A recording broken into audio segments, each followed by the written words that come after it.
Heart Evangelista sobrang apektado kapag nakararanas ng friendship breakup.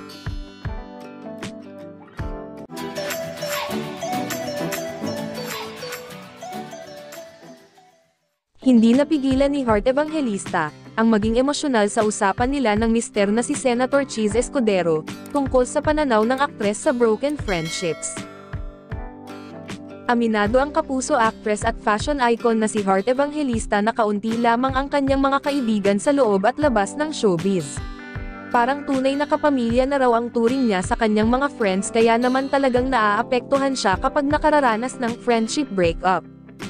Sa heart-to-heart talk ng mag-asawa sa latest vlog ni Heart, ipinahiwatig ng kapuso actress na may pinagdadaanan siyang bigat sa dibdib dahil sa betrayal ng mga taong malapit sa kanya.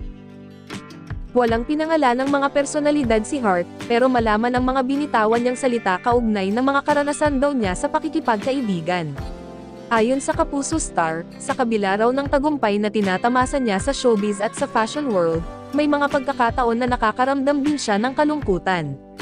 I used to think when you're down, people who are with you when you're down are the ones that truly love you.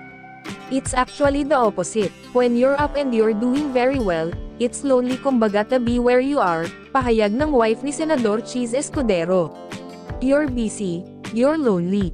Say pa ng aktres, totoong clingy din siya sa kanyang mga kaibigan. Even in my past, I am very clingy to my friends because I don't have a lot of friends.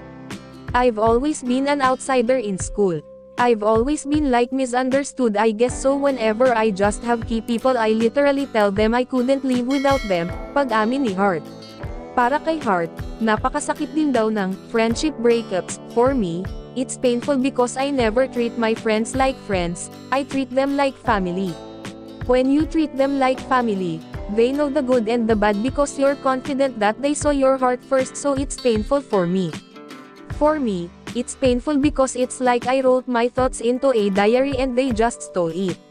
So for me, it's just painful, pagpapakatotoo pa ng aktres sa kanyang feelings.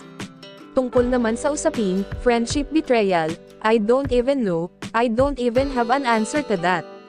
I'm still in the process of it all. Posibleng ang tinutukoy niya ay ang issue sa kanyang glam team na nag-resign kamakailan. Sa kasalukuyan, wala pa ring direktang pahayag si Heart tungkol sa issue ng falling out nila ng kanyang dating glam team, kabilang ang makeup artist na si Justin Soriano at hairstylist na si Jack Aguilar.